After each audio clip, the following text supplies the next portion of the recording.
La guerra, que es el imponer la voluntad sobre el adversario hasta que el adversario quiebre su voluntad de lucha y no pelee más, es una decisión política. La llevan a cabo los políticos esa decisión, corriendo por parte de las Fuerzas Armadas todo el esfuerzo y pagando el precio con sus vidas. Cuando dije Fuerzas Armadas, incluyo a todos los civiles que participaron en nuestro conflicto, ¿no es cierto? Y en Fuerzas Armadas está desde el soldadito hasta el general o el brigadier.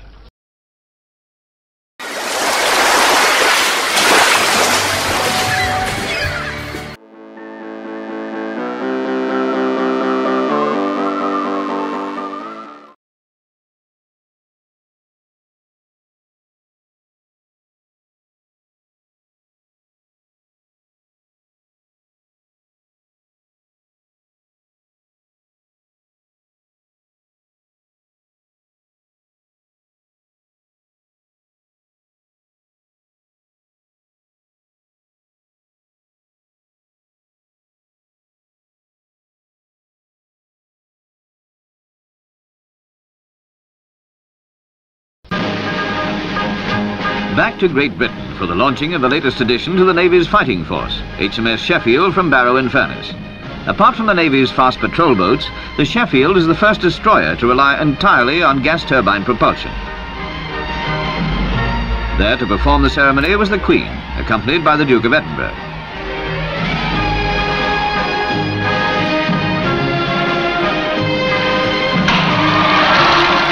The Sheffield is the first of 3 gas turbine destroyers to be ordered by the Navy, and after highly successful trials, it's now intended that all Navy ships should eventually be powered by the new system.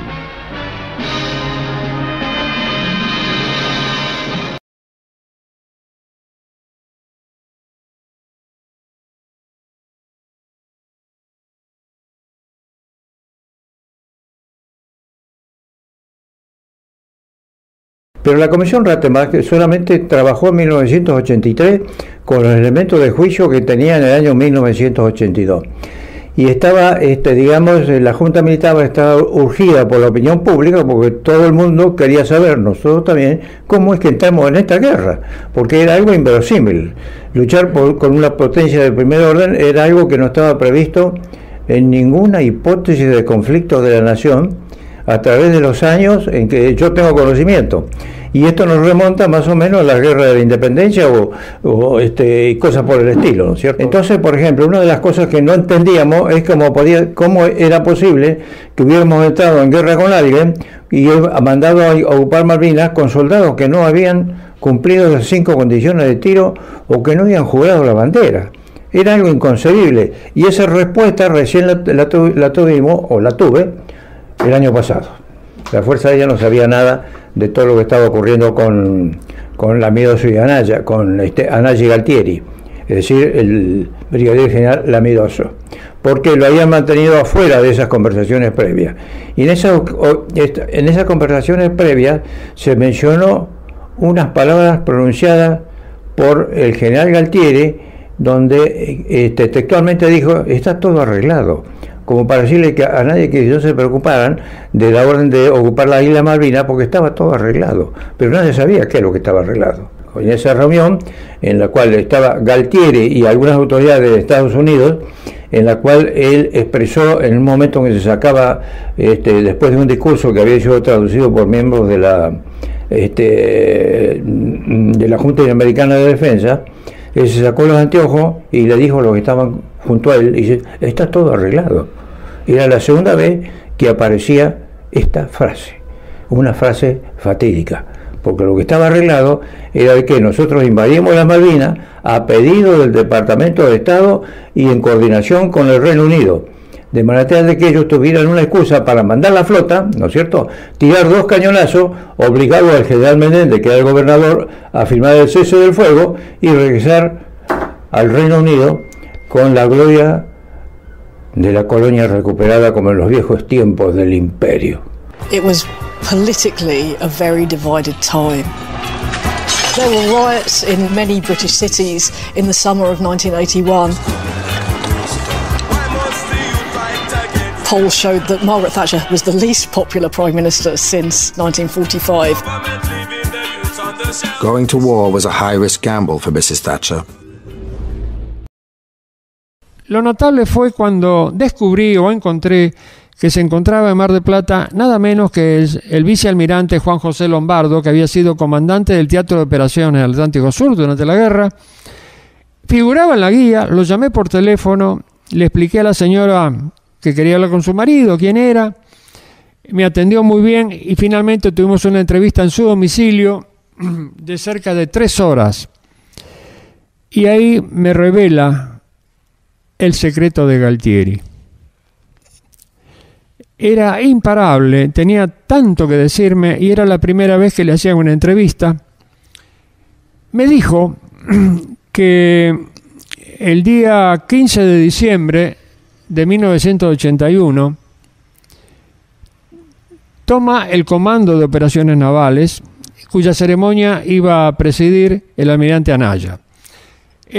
Con el almirante Anaya, cuando él era comandante de la Fuerza de Submarinos en Mar del Plata, fue llamado por el almirante Anaya y le dijo, cuando se reunieron en Puerto Belgrano en el Comando Naval, que estaba haciendo un plan esquemático. Estamos hablando de 1977. El almirante Anaya, comandante naval, capitán de navío Lombardo, comandante de la Fuerza de Submarinos, le dijo que estaba haciendo un plan esquemático para un desembarco en Malvinas.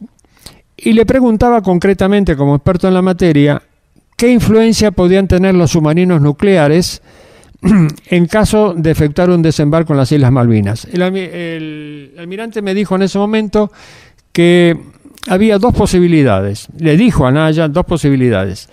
Si el desembarco se efectuaba antes de la afluencia de submarinos nucleares, se podía hacer. Pero a partir de ese momento las Islas Malvinas quedaban interdictas y ningún buque logístico más podría arribar porque iban a ser echados a pique. Y si los submarinos estaban antes de que la fuerza de tarea realice el desembarco, esa fuerza de tarea podía ser echada a pique perfectamente. Es decir, no lo haga. Tiempo después le preguntó qué había pasado y ahí le dijo el almirante Anaya que había entregado ese plan al almirante Macera, y que cuando habló con el general Videla le dijo, no, eso no lo hacemos. Cuando finalizó la ceremonia en Puerto Belgrano, en el momento ya como vicealmirante y adquirir la jerarquía, o mejor dicho, la tarea tan pesada de comandante de operaciones navales, más conocida en la Marina como dueño de los fierros, porque era el comandante de la aviación naval, infantería marina y flota, por supuesto, el almirante Anaya tenía que ser despedido en Espora, en la base naval Espora, de acuerdo con el protocolo, pero le dijo que vaya en su auto. Estamos hablando del 15 de diciembre del 81. Y en el camino le dijo Lombardo, quiero que haga un plan esquemático para un desembarco en Malvinas. Entonces le preguntó, ¿desembarco y defensa? No, solamente el desembarco. ¿Pero cómo? Sí, usted haga eso. Bueno, lo despidió en Espora, fue a su despacho y el día 28 de diciembre, él tomó el comando el 15, recibe un oficio secreto firmado por el segundo de la Armada que le ordenaba realizar los reconocimientos para un desembarco en las Islas Malvinas y además el desembarco y además la defensa de las Islas Malvinas. Como esto se contraponía, tomó un avión, habló personalmente con el almirante Anaya, que le ratificó solamente el desembarco, no la defensa. Él me decía, en privado por supuesto, que no creía en nada de eso. Debe ser un plan más de esos que se tiran después o se pican, porque no tenía sentido un desembarco sin defensa después.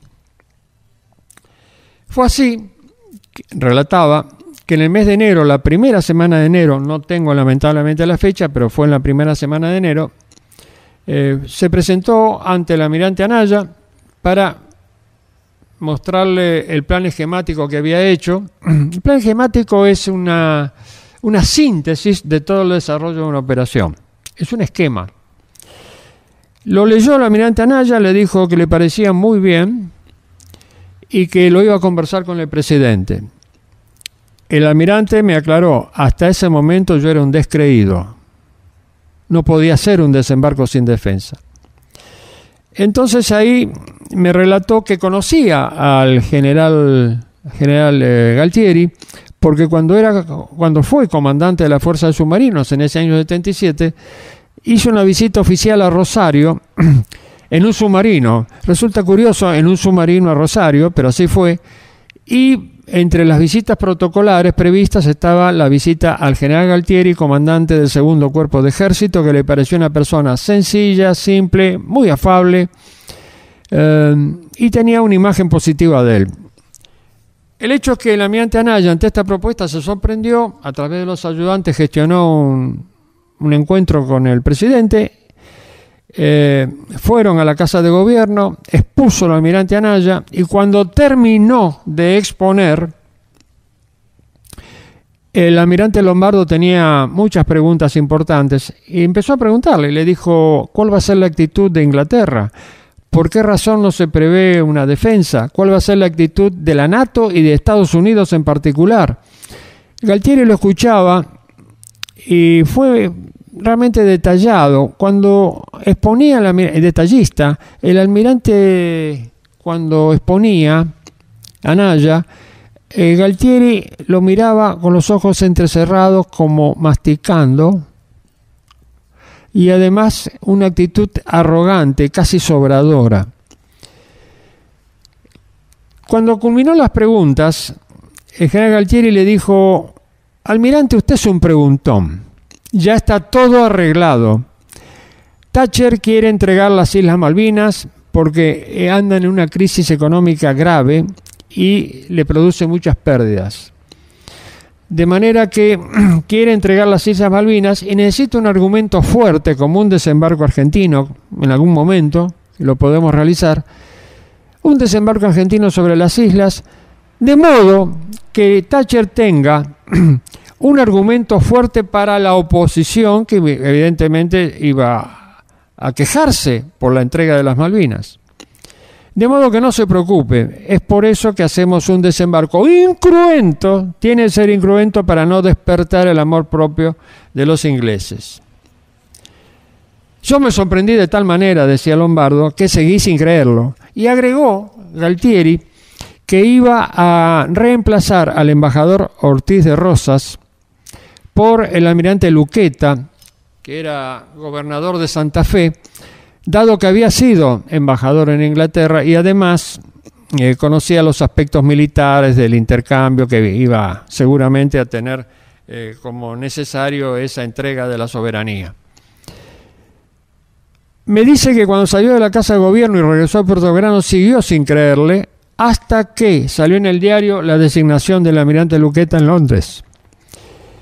Y es ahí que tuvo por primera vez conciencia de que venía en serio.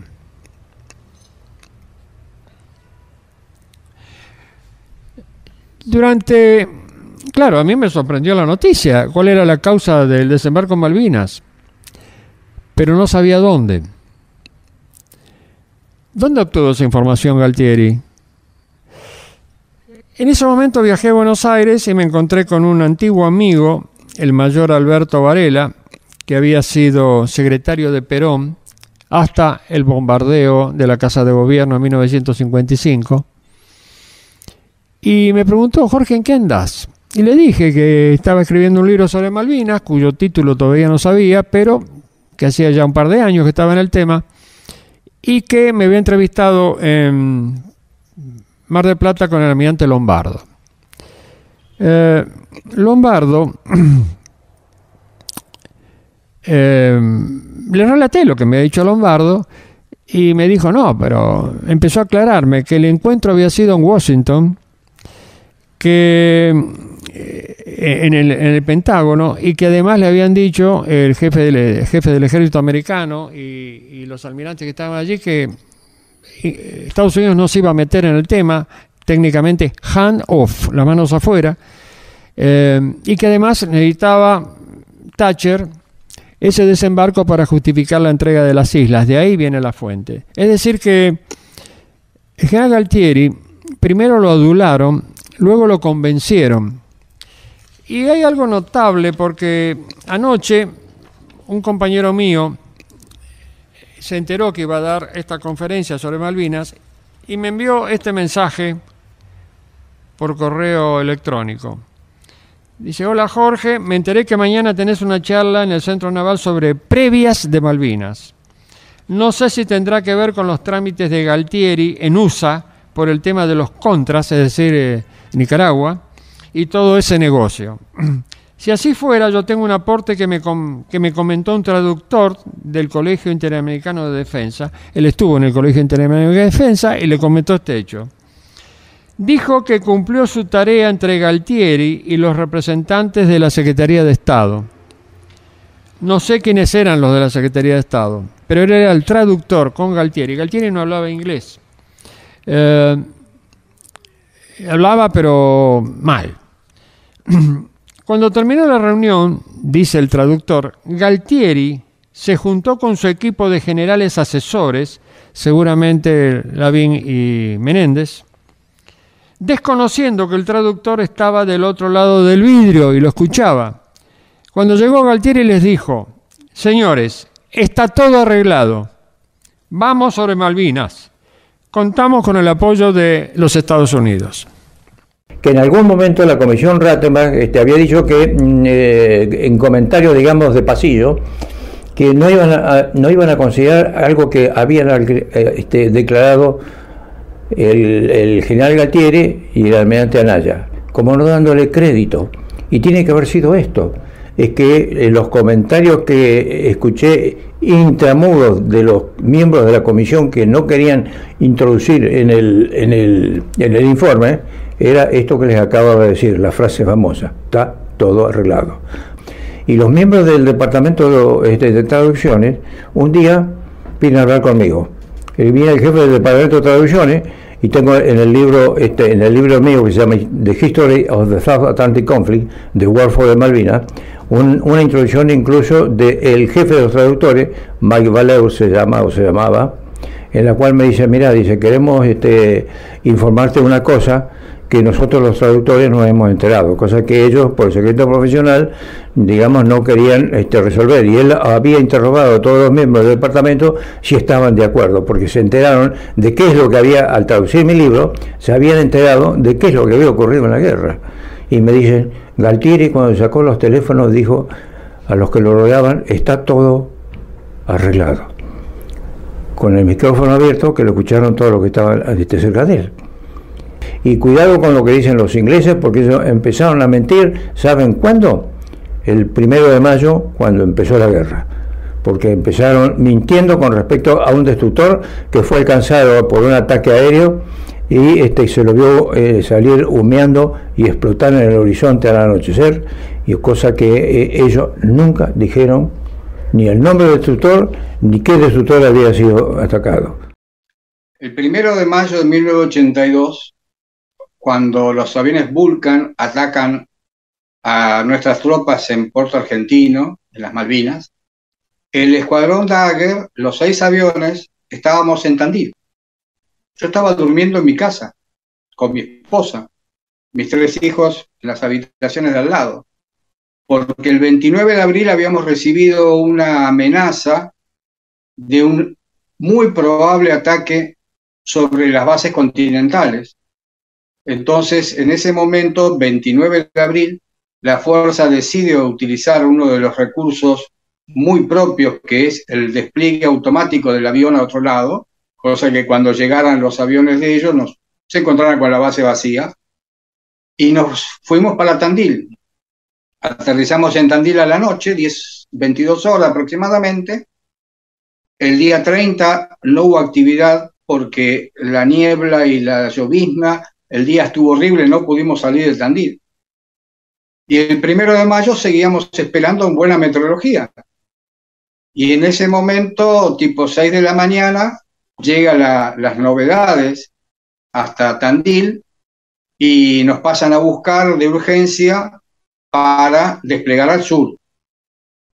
Obviamente fue un momento muy fuerte porque, como les decía, yo estaba durmiendo con mi esposa, mis hijos, Ellos me ayudaron a vestirme, a ponerme la antiexposición, y nos despedimos yéndonos a cumplir con nuestra tarea.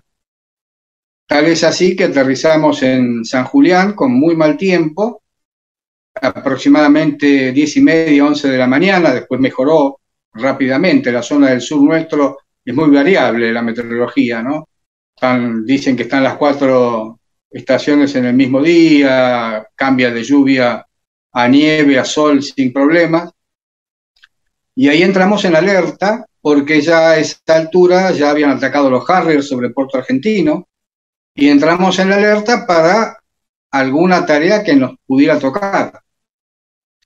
Tal es así que aproximadamente a las 12, 2 aviones salen para hacer cobertura aérea sobre Malvinas, es decir, equipados con misiles y cañones en función de defensa aérea, salen hacia Malvinas desde San Julián.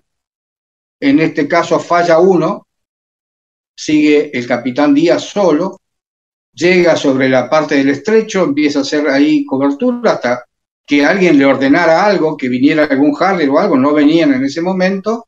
Cuando ya llega a su mínimo combustible se vuelve, y nosotros seguíamos en espera de alguna tarea. El segundo avión que iba a salir, que era el teniente Aguirre Fajet, le solucionan la novedad que tuvo y lo incorporan a mi sección. Yo en ese momento estaba con el teniente Román, primer teniente Román nada más. Así que a partir de las 2 de la tarde aproximadamente ya estaba conformada los tornos, que es el indicativo que después nos dan para cumplir la misión que hacemos a la tarde. Estaba integrada por jefe de sección o de escuadrilla, era yo, el numeral 2 Aguirre Fajet y el numeral 3 el primer teniente César Román. Aproximadamente a las 3 de la tarde, después que uno de los amigos y instructores, el capitán Donadile, nos trae un sándwich y una coca para que comamos en el avión, porque estábamos sentados y atados ya. Nos llaman a operaciones para darnos los detalles de la misión que teníamos que cumplir, con lo cual hubo que desatarse, bajarse, ir corriendo operaciones, y ahí nos dicen que se habían acercado 3 buques hasta la zona de Bahía Anunciación, que es al noreste de las Islas Malvinas, especialmente de La Soledad.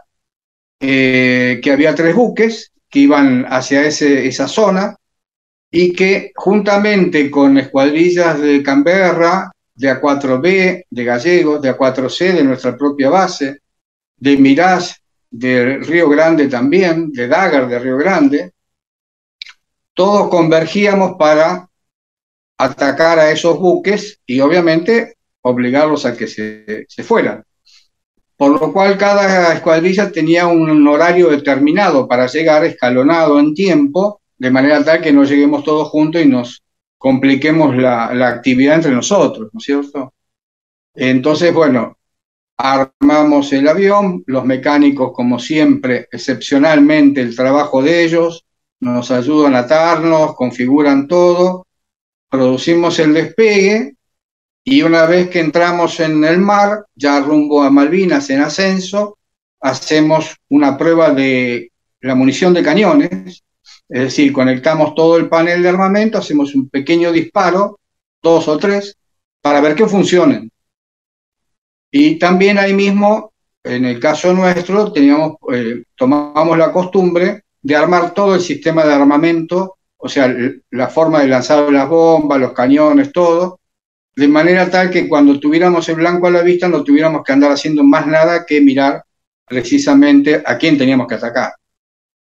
El vuelo se produce prácticamente sin novedad en altura hasta llegar al comienzo de las primeras islas, las Islas Cebaldes o Islas Salvajes también les llaman, en que el radar de Malvinas, con el cual yo tenía comunicación, me ordena descender de inmediato porque veía Harrier que estaban aproximándose en rumbo hacia nosotros, muy lejos, pero convergían hacia nosotros. El Mirage tiene una característica muy importante que es la alta velocidad de ascenso-descenso. En el caso del descenso, uno reduciendo todo motor, sacando los frenos y picándolo bien para hacia abajo, el avión desciende muy rápidamente. Con lo cual, uno logra que un radar que lo haya enganchado, cuando la antena vuelve a iluminarlo, no esté en la misma altura. Van a saber cuál es la distancia, van a saber cuál es el azimut, pero no van a poder determinar a qué altura está. Entonces eso nos permite descender muy rápidamente y una vez llegado a la altura del mar, nivelamos, Aguirre a mi izquierda, Román a mi derecha, 100 metros aproximadamente de aviones, casi en línea, casi una sola línea formábamos, porque era lo que habíamos estudiado como defensa ante algún director de tiro de misiles. Era una distancia que suponíamos que el director de tiro se iba a enganchar difícilmente en uno porque le prestamos varios blancos simultáneos y no estamos tan separados como para que se enganche en uno solo y vaya precisamente a eso. Por suerte no nos tiraron, así que no podemos hacer la experimentación real de eso. No sé si no nos tiraron porque veníamos muy bajo y no nos vieron, pero la realidad es que no hubo ningún tipo de interceptación ahí. Sí, cuando estamos llegando al estrecho, Aguirre me marca que a las 2 mías, 1, 2, o sea, arriba a la derecha, ¿no? Un poquito acá adelante, vi un avión. Miro rápidamente y veo una panza prácticamente grisácea blancuzca de un Harrier que se mete entre los 3, 4 octavos de nubes que había, y lo único que atiné a decir es, bueno, miremos a ver si vuelve. No es nuestro objetivo, no lo puedo seguir, estamos con bombas, 3 tanques pesadísimos, nuestro objetivo son los barcos, miremos que no venga y nos agarre de atrás. Después, al otro día nos enteramos que era el Harrier que estaba combatiendo con García Cuerva y con Perona. Y no nos puede haber visto ni por casualidad porque estaba en su problema, solo que pasamos más o menos cerca. Seguimos nuestro vuelo rasante, bastante bajo, no peinando las olas ni tocándolas, porque como no había nadie a la vista, no tiene sentido ir demasiado bajo, el riesgo de chocarse el agua es muy grande. El problema en el mar es que uno no tiene referencias verticales, como tiene cuando navega en tierra, ¿no es cierto? No hay un árbol, no hay una colina, el mar es todo parejito, entonces es muy posible que uno tenga la fascinación del blanco, que se llama, y se pueda chocar el agua, con lo cual es un desastre. Bueno, seguimos el vuelo, y cuando llegamos a la zona de Bahía Anunciación, en el horario que me habían ordenado, no encontramos ningún buque. Ya ahí no teníamos comunicación con ninguna otra escuadrilla de aviones de los que deberían haber estado en ese momento. Pregunto cómo estábamos de combustible, me dicen que estábamos aproximadamente 100 litros arriba en ese momento. 100 litros podría ser 1 minuto y medio, 2 minutos más de vuelo, con lo cual decido seguir el vuelo, pasar por el noreste de Puerto Argentino, bien abierto respecto a lo que es la instalación del puerto, porque sabía de la artillería antiaérea nuestra y teníamos que pasar lo suficientemente lejos como para que si no nos identificaran no nos tiraran a nosotros. Y cuando llegamos a la altura del Cabo San Felipe, el faro, que está ubicado en la parte del más noreste de las islas, Román me indica que a mi izquierda había un helicóptero a unos 3-4 millas, bastante bajo, en un vuelo aparentemente estacionario, o sea, quieto. Lo veo y le digo, sigamos. Tampoco es nuestro objetivo atacar un helicóptero en el medio del mar, y aparte no es fácil con un avión que tiene la performance del Mirage atacar un helicóptero que se para en el aire y va para atrás con una facilidad muy, muy alta. Y tampoco hubo mucho tiempo, porque cuando comenzamos el viraje, delante mío veo a los 3 buques que en ese momento estaban cañoneando a Puerto Argentino, a las instalaciones del aeropuerto. Y eso tiene una razón, porque desde que la gente de la red de observadores adelantados de Fuerza Aérea, la ROA, con todos sus integrantes civiles y militares, vieron los buques, hasta que nosotros llegamos pasaron casi 2 horas. El buque, por más que navegue a 10 nudos, 15 nudos, hace sus 20, 30 kilómetros, o sea, se habían ido ya de la zona donde los habían visto.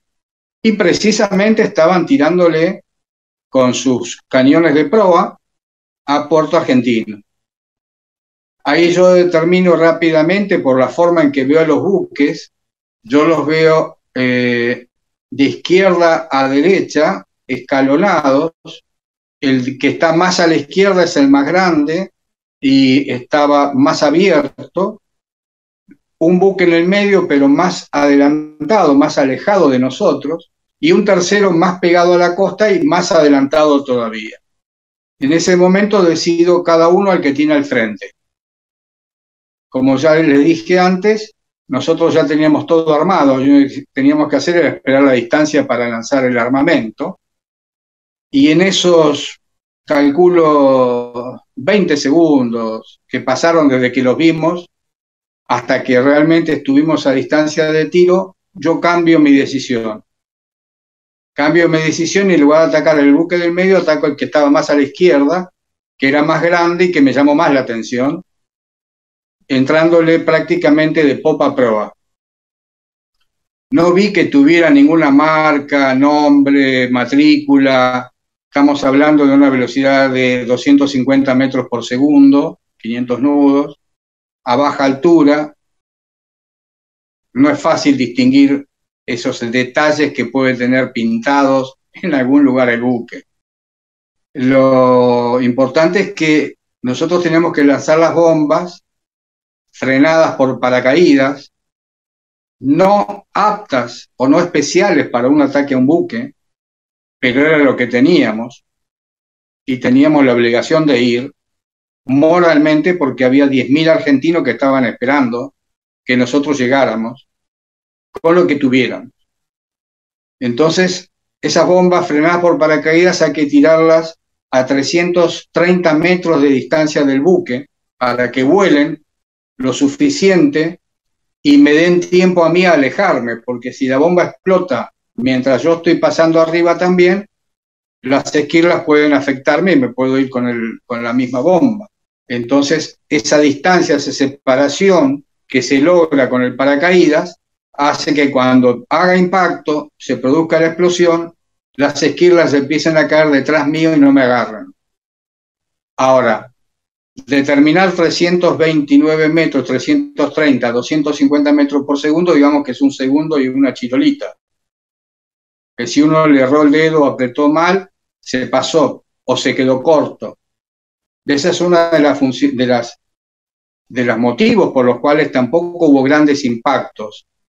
No teníamos el armamento adecuado para realmente tirar a un buque a esa distancia, a esas velocidades. Yo lanzo un poco de cañones sobre este buque grande y luego cuando llego a lo que me pareció la distancia, lanzo las dos bombas, pongo la máxima inclinación y salgo hacia la derecha con un radio de viraje de mirarse en ese momento a esa velocidad que es de 1500 metros. O sea, por más que yo no quisiera pasar arriba del buque, es imposible físicamente, por las leyes de la física, hacerlo. Entonces no éramos porque por ahí dijeron que pasábamos por arriba porque éramos no sé qué. No, físicamente no se puede eludir ese amplio viraje porque la alta velocidad del avión no lo permite. No llego a hacer unos 60 grados aproximadamente de viraje, nivelo y me encuentro con mi buque, el que yo me había asignado, que estaba en el medio y más adelante. Ese lo puedo ver muy bien porque estaba perfectamente de perfil, era una fragata tipo 21, disparo el resto de los cañones que me quedaban, veo los impactos, perdón, veo los impactos en la superestructura del buque, se ven la munición explosiva incendiaria que llevaba, y paso por sobre el buque nuevamente porque no tenía otra forma, estaba a 90 grados para pasar ahí, y cuando lo termino de pasar veo el de Román, el tercero que estaba más adelante, con lo único que atino es a pasarle lo más cerca posible de la proa, en una idea de que no me iban a poder tirar mucho si estoy muy cerca de ellos. Cuanto más me alejo, quizás le presento más blanco. Esa fue mi deducción en esos segundos que dura toda esta historia. En realidad, terminé ese pasaje cerca del buque a muy baja altura, máxima velocidad, post combustión aplicada, más de 580 nudos fácil, o sea, más de 1000 y pico kilómetros por hora.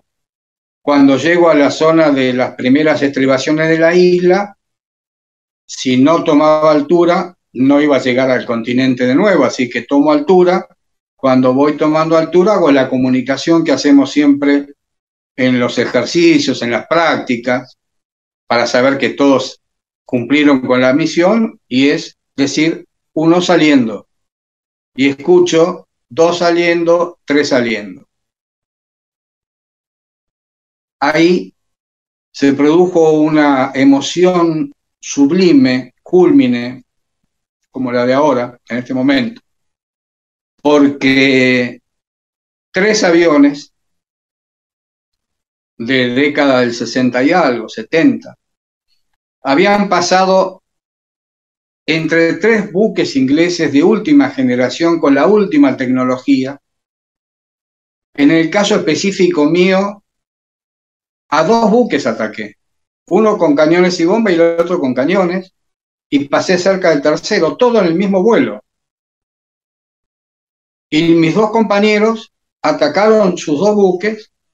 Román, que estaba a la derecha cerca de la isla, sale hacia las estribaciones, y Aguirre sale hacia el África. Nunca entendimos por qué salió a la izquierda, pero salió hacia África y después empezó a volver. Y ese día, a esa hora, aproximadamente 4:30 de la tarde, se demostró que las fragatas británicas no eran invulnerables, que no se necesitaban 9 aviones para que solamente el 15%, 1 o 2, quizás pudieran sobrevivir. Cuando llego ya a la altura de las primeras estribaciones de la isla, tenía que ascender rápidamente para empezar a ahorrar combustible y poder llegar al continente, recordando que teníamos siempre viento de frente. Entonces, cuando voy ascendiendo, hago la comunicación escuela tradicional del 1 saliendo, y escucho en los auriculares 2 saliendo, 3 saliendo. Ese es el momento sublime más grande que puede tener un jefe cuando vuela con sus alumnos, con sus numerales, con su gente, de saber que están todos bien.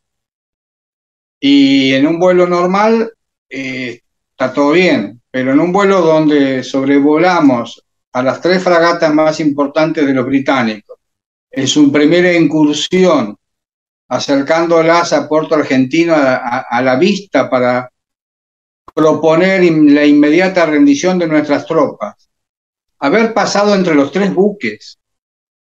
Yo les digo que en los 40 años es recién ahora que me estoy dando cuenta de esa magnitud del vuelo, y fue precisamente hace unos días cuando en el Museo Nacional de Aeronáutica se recuperó, se volvió a poner en buenas condiciones el avión que hizo esa travesía, el Dagger Charlie 432. Cuando estuve ahí con el avión en una emotiva ceremonia de recuperación y conversando con los pilotos, nos dimos cuenta de que sí, este avión había pasado arriba o al lado de los 3 buques y no lo tocaron. O sea que se acababa esa inexpugnabilidad que tenían los británicos, que eran indestructibles, que había que hacer muchos aviones y demás. Y algo de eso pasó, porque si no hay un montón de acciones que no tienen sentido después del 1 de mayo. Aparte que no solo lo digo yo o mis compañeros que estábamos en el avión, sino lo dice la gente que estaba en Puerto Argentino, en el aeropuerto. La gente que estaba en el Cabo San Felipe, ahí estaban en platea preferencial mirando todo desde la altura. Los aviones lo vieron todos desde la costa. Hay mucha gente que vio a los 3 buques y vio como uno de ellos, el más grande, que para mí tenía los radomos de la fragata tipo 42, lo único que alcanzo a poder visibilizar un poquito, pero era significativa más grande que los otros 2, La gente de la costa lo vio y los identificó como un destructor tipo 42, que se va hacia mar adentro y que a la noche se produce una gran explosión, una gran llamarada, un fuego que se ve en el medio del mar. Y al día siguiente se produce un hecho tremendamente violento, lamentable y fuera de toda norma. Ya se habían retirado de las negociaciones el 1 de mayo, que se estaban tratando de llevar a cabo con el presidente de Perú, el arquitecto Velante Terra. Suspendieron las negociaciones esa tarde. ¿Por qué? ¿Qué sentido tenía? ¿Por qué hunden el Belgrano al día siguiente fuera de la zona de exclusión? No tenía ningún sentido. El buque no estaba yendo a atacar a ninguno de ellos, estaba protegiendo precisamente del submarino. Lo hunden fuera de la zona de exclusión. Al año siguiente, 2 periodistas británicos, Hastings y Hawkins, publican este libro, La batalla por las Malvinas, Hastings y Hawkins, 1983. Y de acuerdo a este libro, ustedes están hablando con un holograma o con un espíritu del más allá, porque los 3 aviones fuimos derribados. Uno fue derribado por nuestras propias tropas y los otros 2 por ellos. Ellos que en algunas partes dicen que cuando viene el ataquero están todos metidos dentro del buque protegiéndose. Sin embargo, ven cómo se tiran con cañones, cohetes. Acá habla que tiramos con cohetes, no teníamos cohetes. Habla de 4 Mirage, no, éramos 3. Y de los 4, 3 están destruidos. No, estamos los 3 vivos. Gracias al Señor, 30 años después seguimos vivos. Entonces, evidentemente, ese 1 de mayo, el impacto que sufrieron fue muy grande. Y fue muy grande el impacto ante el mundo. Ante el mundo, porque ellos eran la segunda, tercera flota de Occidente. Recordemos que Inglaterra son islas, fue imperio naval, y era imposible que 4 gauchos con aviones viejos y sin el armamento adecuado les dieran un sopapo el primer día. Algo había que hacer, porque si en ese momento se paraba el conflicto, ¿cómo volvían? ¿Volvían con todos los buques? ¿Volvían con algunos medio agujereados y otros quizás no volvían? Y Argentina sí habíamos perdido aviones, habíamos perdido gente en tierra,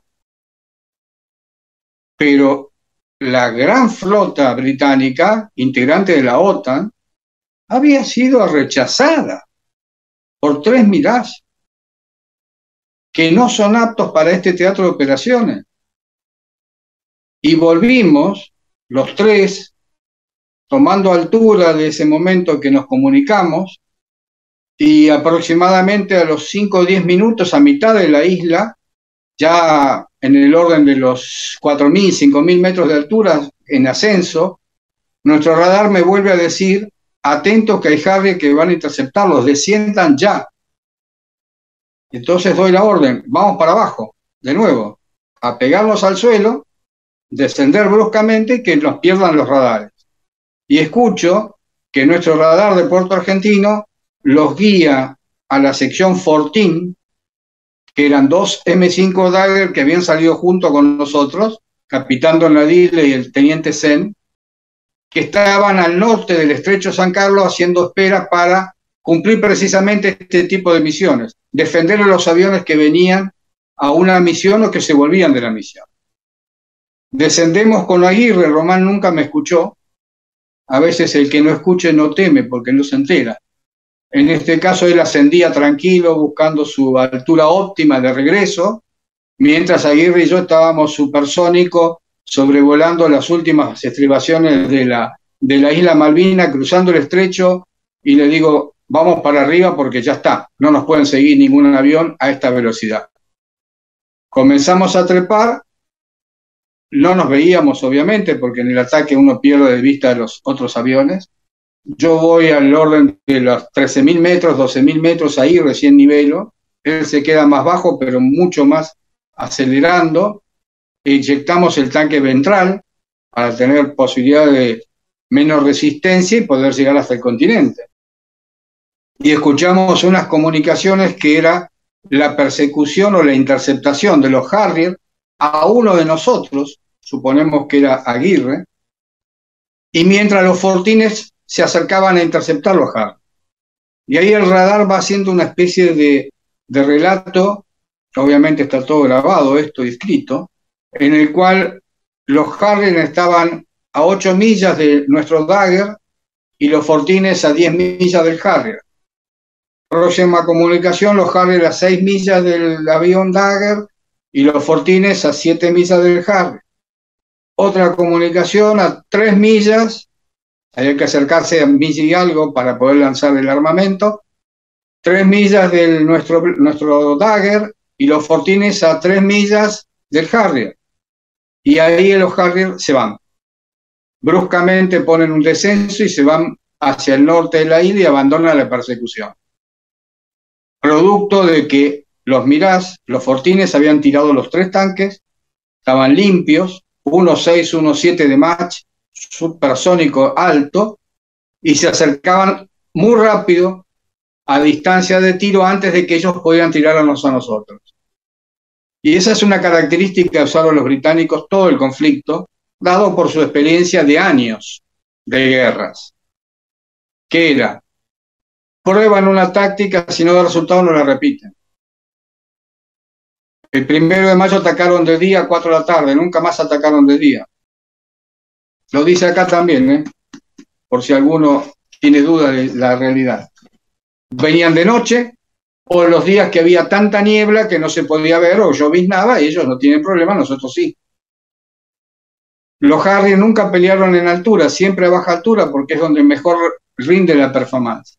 Y acá, que tenían posibilidad de derribar a un Dagger, en realidad no tenía sentido la persecución, porque ya el daño lo habíamos hecho. Perseguir un avión cuando se va del ataque no tiene sentido, pero bueno, evidentemente la bronca de ese momento de que les hayamos pegado hacía que lo persiguieran, pero no cueste lo que cueste. No. Cuando estuvieron en riesgo de ser atacados por los Fortines, se fueron.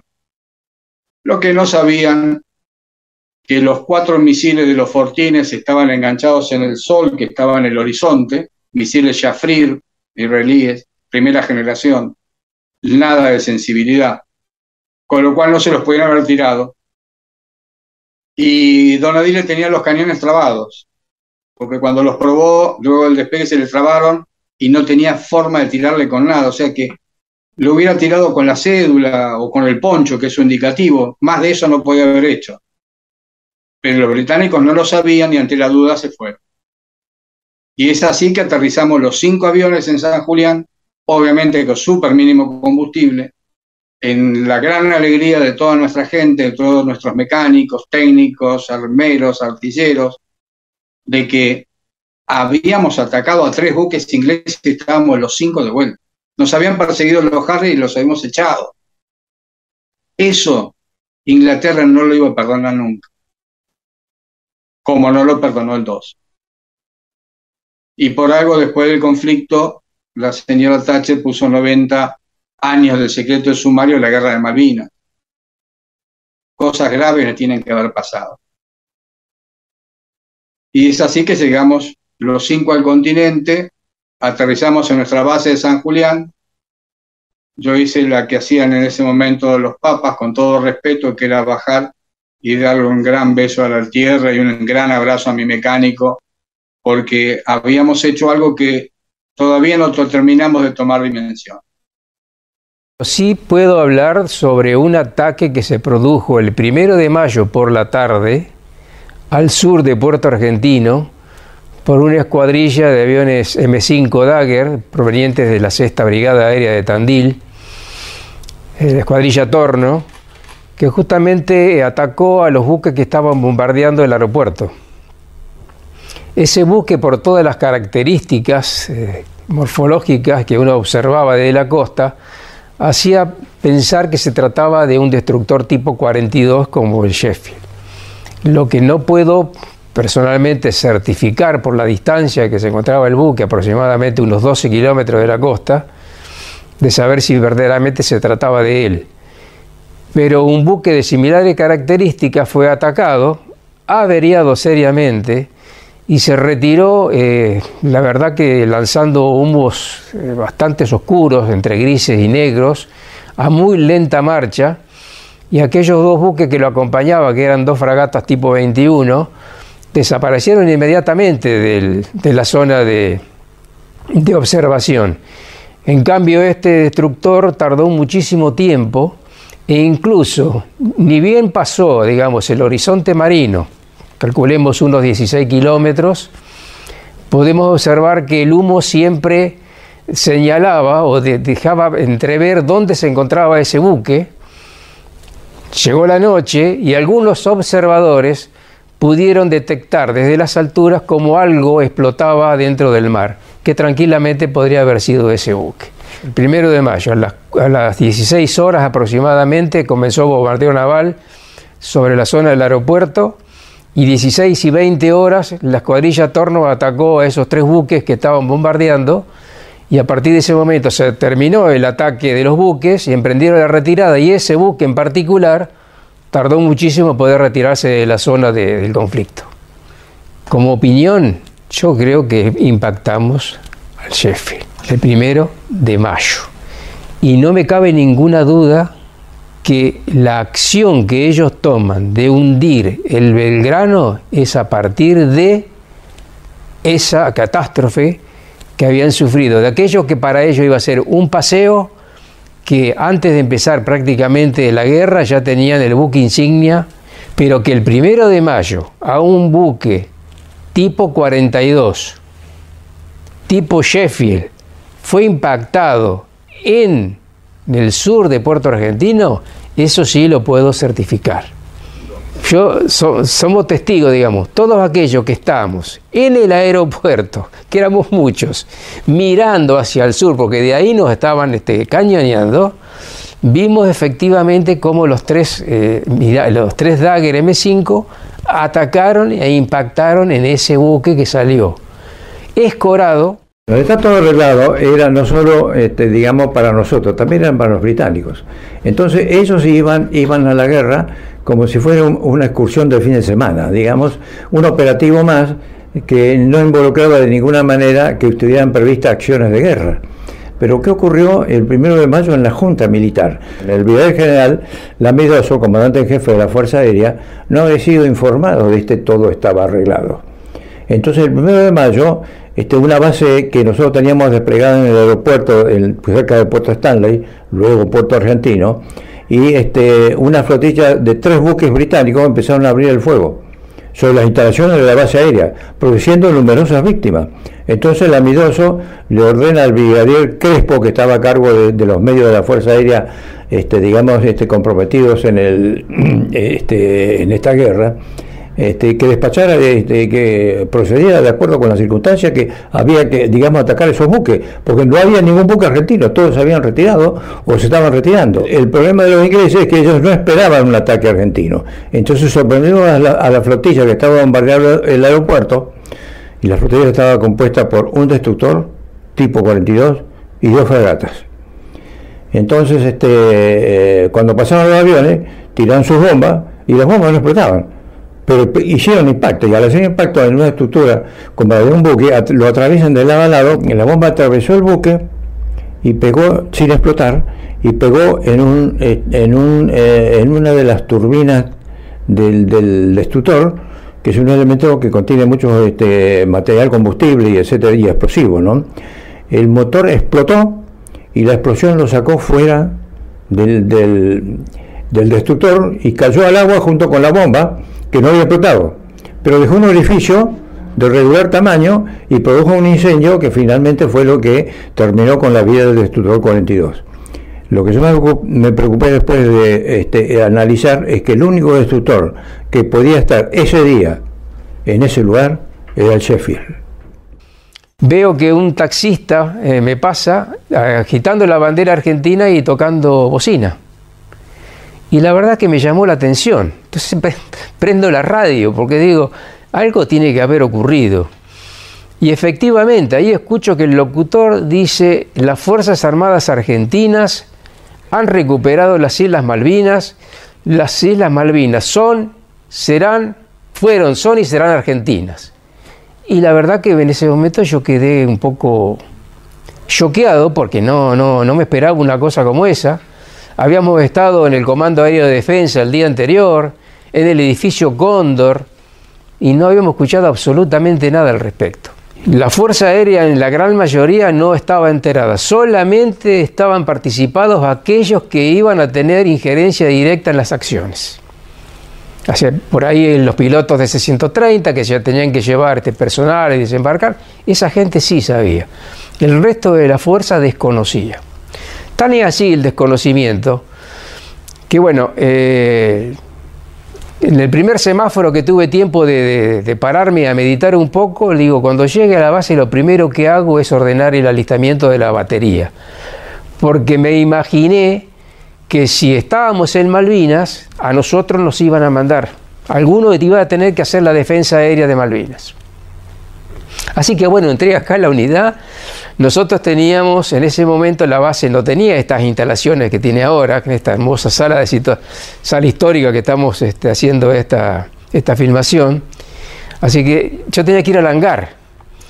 Así que bueno, llegué al hangar, me encontré con el suboficial encargado de batería, el suboficial Alacino, y nosotros normalmente no utilizábamos los sobrenombres. Entonces le digo, gringo, juntame la gente que quiero hablar con ellos. Claro, todos pensaban que como yo venía de Buenos Aires, este tipo tiene la justa.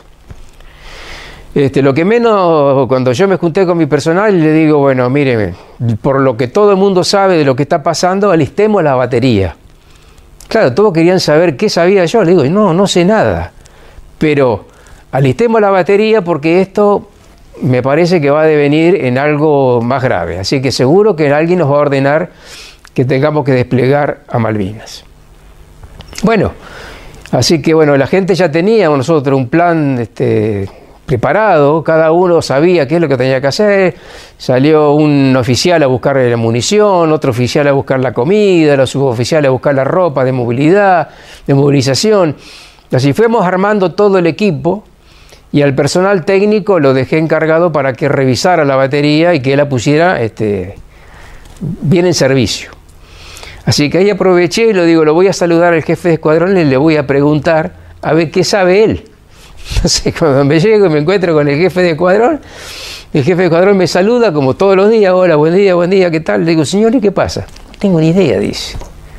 ¿Vamos a verlo al jefe de base? Bueno. Y el jefe de base teníamos que venir a estas instalaciones que están allí enfrente. Y bueno, cuando nos recibe el jefe de base tampoco tenía idea de nada. Sobre el escritorio sí, tenía algunos diarios que contaban algo de lo que estaba ocurriendo, pero sin ninguna precisión de lo que realmente estaba ocurriendo allí. Primero se creía que no iban a venir. O sea, loca y peregrina idea pensar de que no iban a venir. Imagínense que cuando yo llegué el día 5 de abril, lo primero que me dijeron cuando bajé, bueno, dice, ustedes son de Mar del Plata, por supuesto la gente de terminal de carga, la que ayuda a bajar las cosas, ¿no? Dice, no, pero esto es distinto a Mar del Plata, acá hace mucho más frío, dice, pero no se hagan problema que en unos días se vuelven. Entonces, lo primero que yo le dije a mi gente, no piensen que nos vamos a volver. Piensen que los ingleses van a venir y nos vamos a tener que quedar acá hasta el final, así que nosotros tenemos que prepararnos de tal manera que tenemos que estar en condiciones de resistir lo que venga. Entonces, yo tengo una frase que dice, el arte de la defensa es prepararse para resistir. Y nosotros nos preparamos para resistir y resistimos hasta el último día. La Fuerza Aérea, pensando en lo que estaba planificado y como era una misión que debía ser incruenta, o sea, sin daño al enemigo, de una forma muy rápida para sentarse a negociar y definir en un escritorio toda la situación, por eso no se le comunicó a nadie. Claro, la Miroso no le dijeron nada, y a la Fuerza Aérea tampoco, del está todo arreglado. Y los ingleses se deben de haber sorprendido tanto como nosotros cuando fueron a la guerra, porque se dieron cuenta después del 1 de mayo que la guerra iba a ser larga y sangrienta. Dicho por el almirante Duval, que pocos días antes del 1 de mayo había dicho, es un paseo militar, como se vamos a tomar sol el fin de semana. Eso era lo que ellos tenían pensado. Entonces, después del 1 de mayo, inmediatamente el almirante Buber, ¿qué hizo? Pidió 40 buques más, a la flota más poderosa con la ayuda de Estados Unidos en la historia del Reino Unido. ¿Ustedes pueden creer eso? Bueno, eso es lo que ocurrió.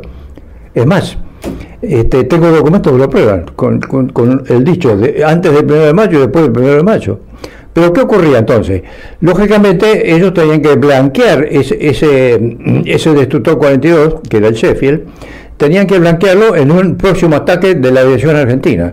Entonces desplegaron la flota el día 2 y 3. El día 2 salieron a buscar desesperadamente un buque nuestro argentino, y lo encontraron al general Belgrano, que estaba regresando, digamos, estaba fuera de la zona de exclusión, que era la zona circunscrita por Gran Bretaña para las operaciones bélicas, a pesar de ello lo torpedearon y lo hundieron. Y esa fue la razón por la cual invadimos la isla, porque estaba todo arreglado, estaba todo arreglado entre Anaya y Galtieri.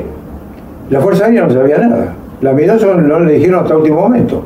Entonces, cuando se produce el ataque del 1 de mayo por la Fuerza Aérea a un destructor, que justo era un destructor 42, que era la flor innata de la flota británica, si daban esa noticia a publicidad, el destructor fue visto que estallaba en el horizonte el mismo día, 1 de mayo.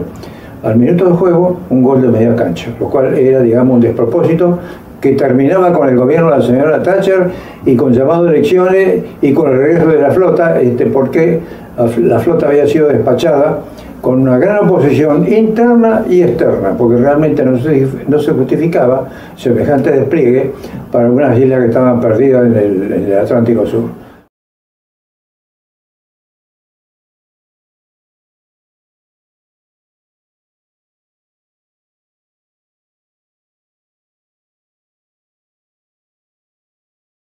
Que está vinculado directamente con el porqué del desembarco en Malvinas. Es un artículo que escribió el doctor Mariano Bartolomé, hijo del capitán de navío Bartolomé, que se llama Releyendo el conflicto del Atlántico Sur a la luz del contexto estratégico internacional vigente en 1982, es decir, la Guerra Fría.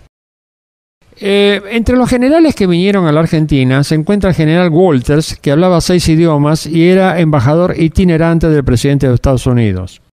Este general se entrevistó con Galtieri y también con el doctor Frondizi. Dice así el artículo: el principal respaldo a la política de contención de Reagan provenía de Gran Bretaña, donde la jefatura de gobierno desde mayo del 79 estaba a cargo de Margaret Thatcher.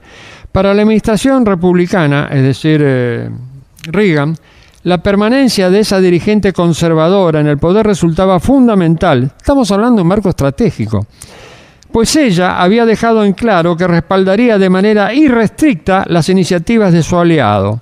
Esta frase, emitida por Thatcher en 1981, prueba la naturaleza especial de la relación bilateral, que decía así: cuando los norteamericanos se enfrenten dificultades debemos decir con claridad, estamos con ustedes. Esta colaboración debe ser desarrollada aún más para oponerse a problemas producidos fuera de Europa. El gobierno de Thatcher era el único en toda Europa occidental que en esos momentos había autorizado el despliegue en su territorio de las baterías de misiles Pershing y Tomahawk, orientados a equilibrar los vectores tácticos, es decir, los misiles SS-20 que la Unión Soviética había instalado detrás de la cortina de hierro. Con Thatcher fuera del 10 de Downing Street, que es el domicilio oficial de la primera ministra, fracasaba la iniciativa misilística estadounidense en el viejo continente, es decir, la famosa política de contención en Europa era apoyada nada más que por Thatcher. Un reporte del Plan para los Océanos Libres, incluido sobre la historiografía oficial soviética sobre la Guerra de Malvinas, pero que no está contemplado en los análisis publicados en la Argentina sobre el conflicto, señala textualmente: estamos hablando del Plan para los Océanos Libres norteamericanos. Fíjese qué duro.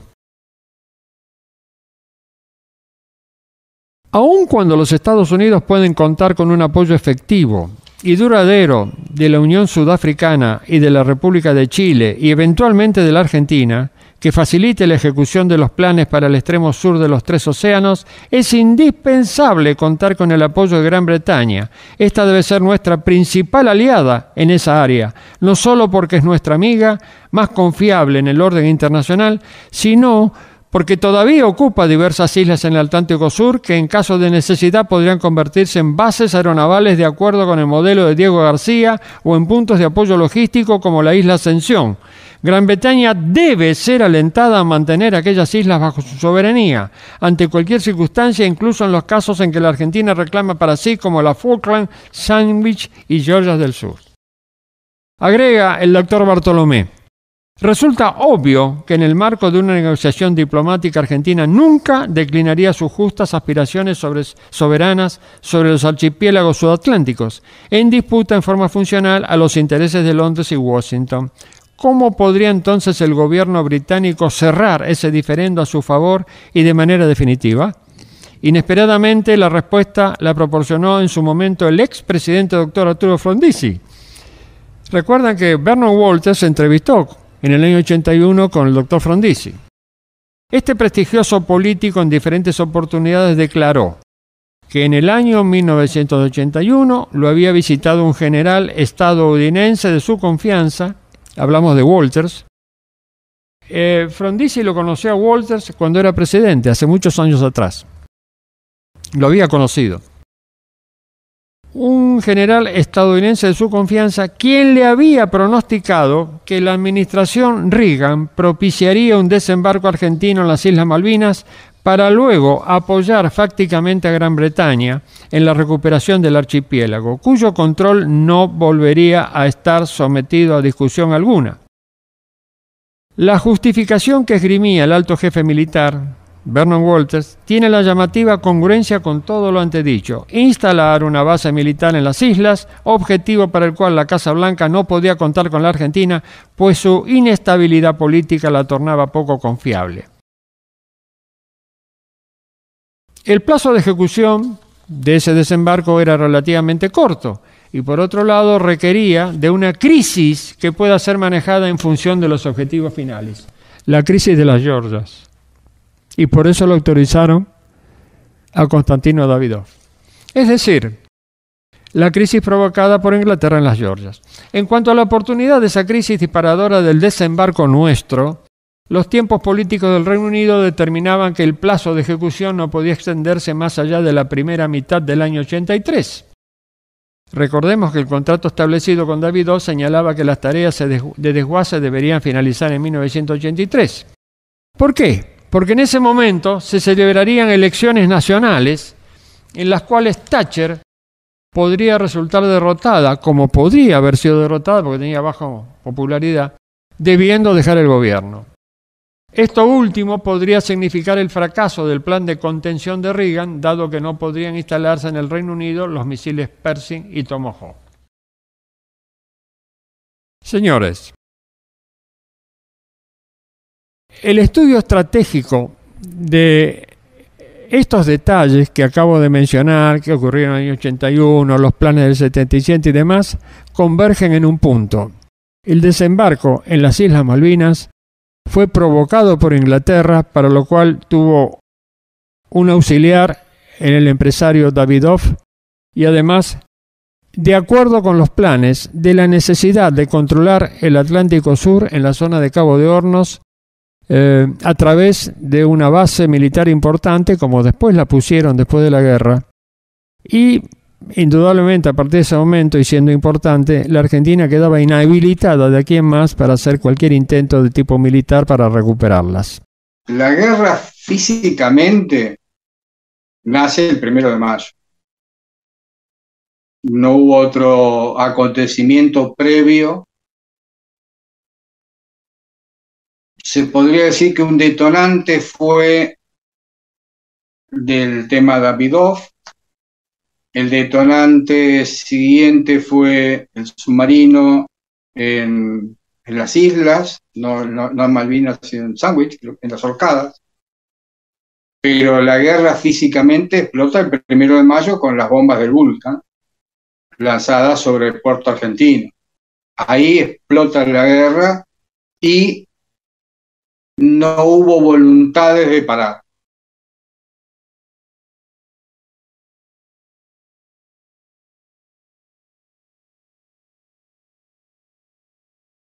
La Fuerza Aérea no se rindió. De hecho, el brigadier Crespo, que era el comandante de la Fuerza Aérea Sur, le hizo un pacto de caballero diciéndole que no iba a continuar con los ataques, pero que no firmaran. Yo creo que el acta de rendición no está, la Fuerza Aérea se haya rendido. Inclusive creo que dice, tacharon la palabra incondicional, rendición incondicional, creo que tacharon incondicional. Y bueno, el brigadier Crespo se comprometió a no atacar, pero la Fuerza Aérea no se rindió.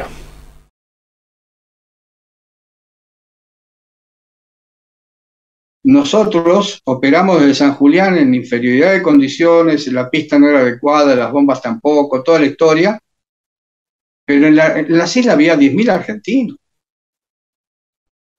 O sea, nosotros no íbamos por Dios, la patria, Galtieri, fulano, no, íbamos cosas tangibles, reales, argentinos que estaban ahí siendo atacados. Teníamos que defenderlos de alguna manera con lo que hubiera. Pueblo argentino, si quieren venir, que vengan, les presentaremos batalla. Está todo. Ya está arreglado. todo arreglado. Está todo arreglado. Todo Señores, estaba arreglado. está todo arreglado. Está todo. Ya arreglado. está todo arreglado. Está todo arreglado. Señores, porque estaba está todo arreglado. Todo estaba arreglado. Todo estaba arreglado. Estaba arreglado. Todo estaba arreglado.